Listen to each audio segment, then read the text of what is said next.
Greetings, ladies and gents, and welcome to this latest episode of Tales from Outer Space, taken from the subreddit HFY. The links to all the stories will be down below, and as always, I hope that you enjoy. And if you do, please consider subscribing. Story number 1, True Human Rage, written by altphil. The Death Worlders weren't as big and as powerful as legends claim. Glorkstu thought to himself as he looked down upon the docile creature kneeling in front of him. It was a harrowing creature, certainly. Glorkstu, the slaver, couldn't believe his luck. No one knows where the human homeworld is, where they come from. Legends and myth, these humans will suddenly appear out of nowhere, attack the slaver ships, and free the captured lesser beings rightfully owned by the slavers. Very few survivors tell the giant monsters covered in layers of dense, high-gravity world muscles and thick skin, able to withstand even the strongest electropulse weapons.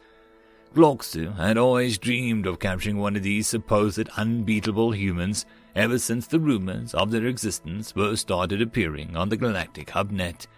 Most races considered the humans a fanciful tale, but Glorkstu knew better than to discount that anything is possible in such a large galaxy. Who's to say that these humans don't actually exist? Too many witnesses, a number of claimed survivors, and wrecked slaver ships filled with nothing but broken slaver bodies exist to discount the human fable. And Glorkstu wanted to see if there truly existed a race of even bigger and stronger than his own.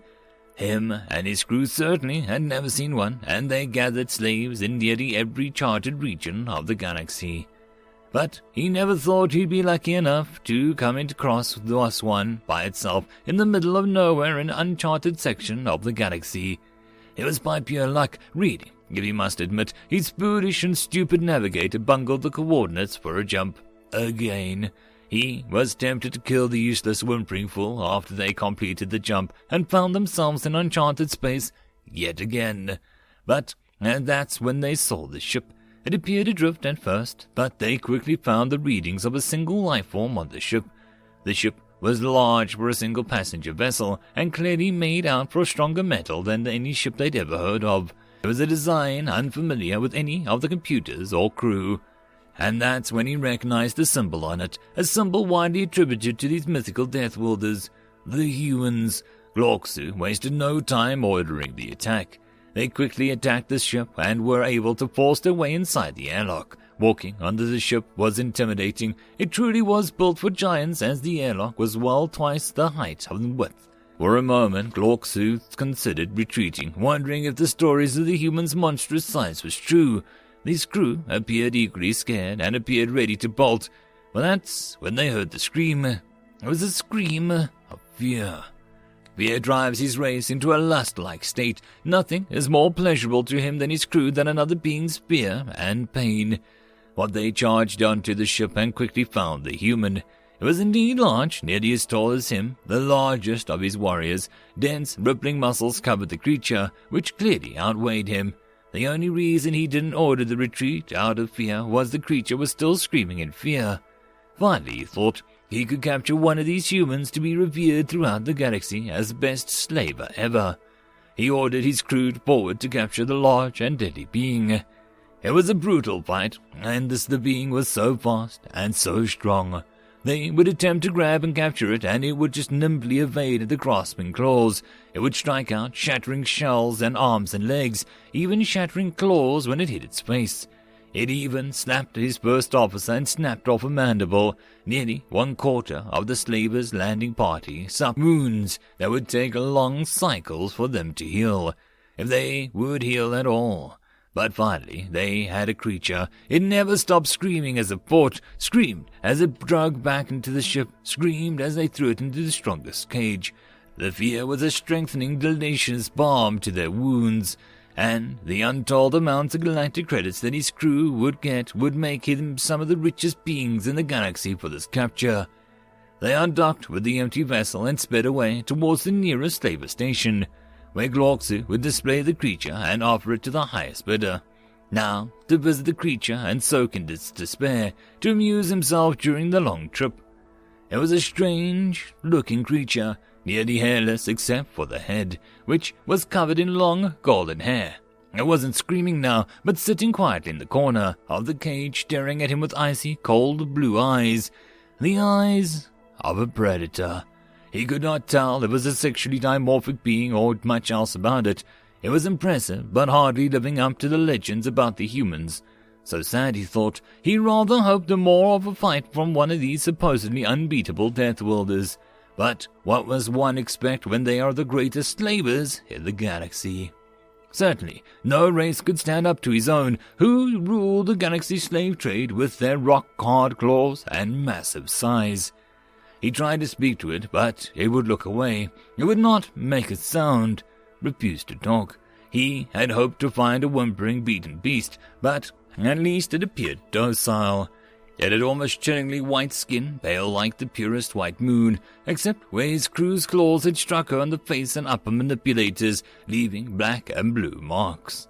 Eventually, out of disgust and frustration, he had no choice but to assume the creature was incapable of any sort of recognized galactic speech, and went back to his quarters to rest until they got to the slaver station. He dreamt of receiving so many credits that he could buy an entire armada of slaving vessels surrounded by slaves of his own, and live his life in the comfort of the greatest slaver of all time deserved. Back on the human vessel, now floating through space, an alarm goes off and the cryogenic sleep chamber opens. The human male awakes sleepily, taking in the damage of his shuttle. He calls out a simple, worried question. "Sweetie?" Quickly checking the camera footage of what happened during his cryosleep, he sees what the filthy bug aliens did, and who they took with them. He screams in rage and pain, crying angry tears, and orders the computer to activate the locator beacon. It returns the coordinates he needs, and the ship quickly launches towards the beacon at full speed. He growls low and swears through eyes filled with anger, hate, fear, tears. "I'm coming, don't you worry." At the slaver station, Glorksu and his crew were heralded as heroes. Anyone even claiming to know Glorksu can't buy themselves a drink. He drags his new slave, this human with a stupid beeping bracelet, through the streets in the hover cage. The foolish tiny creatures there actually are impressed with the Deathwielders' prize of his. Well, he secretly wishes these Deathwielders were even more impressive. It was clear that some of the larger races, like his own, were not as impressed as they should be. If only they'd been seen at fight. He wishes that he'd halted the whole battle with the creature of how unbelievably fast and strong his new slave was. He was in his favorite bar, with his frustratingly docile creature in a cage next to his table, listening to his crew tell the fabricated stories of capture, each fable more wild and more violent than the next. He smiled, knowing that this would only bring up the price. It was even then that the station commander walked into the bar, surrounded by guards, the best in the slaving parts of the galaxy. The station commander was a hulking beast, even better than Glorksu. The two had seen their conflicts in the past, as they had fought before for mates, slaves, and power. But now the station commander was there to pay his respects and honor to Glorksu and his amazing capture of a Deathwielder human. This day couldn't get any better, Glorksu thought, as he drained half last of his drink. The human saw the slaver station looming close. He knew he was deep now into the space that he shouldn't be into. But he didn't care. Only one thing mattered to him. Her. Everything between him and her was going to die, he vowed. Glorksu was loving seeing the station commander have to admit that he, Glorksu, had the greatest slaver capture of all time. The station commander even marveled at the sheer size of the human beast he captured and admitted that one-on-one battle would certainly end in the favor of the massively dense, albeit slightly shorter Deathwielder. Glorksu did have to admit that he did not think that he could survive a one-on-one battle either, and humbly credited his horrible injured crew's assistance in making the capture possible, making themselves sound even greater leader. It was a while while they were toasting again that the station docking master rushed in, yelling for the commander of the station. There was a shuttle approaching, and it had the markings of these supposed humans on it. Glorksu saw the shuttle and recognized it at once. It was the same shuttle that he took for the Deathwielder from. They had no time to prepare, no time to do anything, as the shuttle streaked at near realistic speeds and smashed into the docking area, not far from the bar, and the explosive sounds echoed up the bar, and the place shook with a single voice from the docks rang over the audio transponder. The human just exited the shuttle. It's, oh mother of all spawn, it's tearing everything apart. It's huge, and it's disgusting. Then the audio cut off as the bar went into complete silence. That's when the first time the Death Wielder and Glorksu captured finally spoke. Everyone's translators picked up perfectly, relaying the strangely high-pitched voice of the Death Wielder. He said, "You bugs are so much trouble right now." The station commander ran out of the bar with a full escort of his best warriors, just in time to see the devastation of the landing ports. The heavy human shuttle appeared untouched amongst the ruins, but there were bodies and mere parts of bodies littering the ground. He and his guard stood in shock for a moment before they heard the last sound that they would ever hear. A deep-throated roar of pure, unadulterated rage that took them to the core. And then the beast was upon them. It was a massacre. "What is it?" screamed Glorksu as the Death Wielder slave. "Another one of you. We beat you, Death Wielder. We can beat the other human of yours." It laughed at him again, genuinely laughed. He was actually taken back by the sound of a genuine merriment in the creature's voice. "I'm not supposed to talk to strangers, but you're a big trouble. He's much bigger than me after all. I'm only 7. Glorksu didn't even have time to even wonder what the creature meant by that before the doors to the bar caved in and the largest hulking beast he'd ever seen ducked into the bar. He was easily twice as tall and 4 times the weight of the Death Wielder he captured. He'd screamed one word that echoed like a bomb, shaking the very walls. "Sweetheart!" The human he captured shouted back, "Daddy, help!"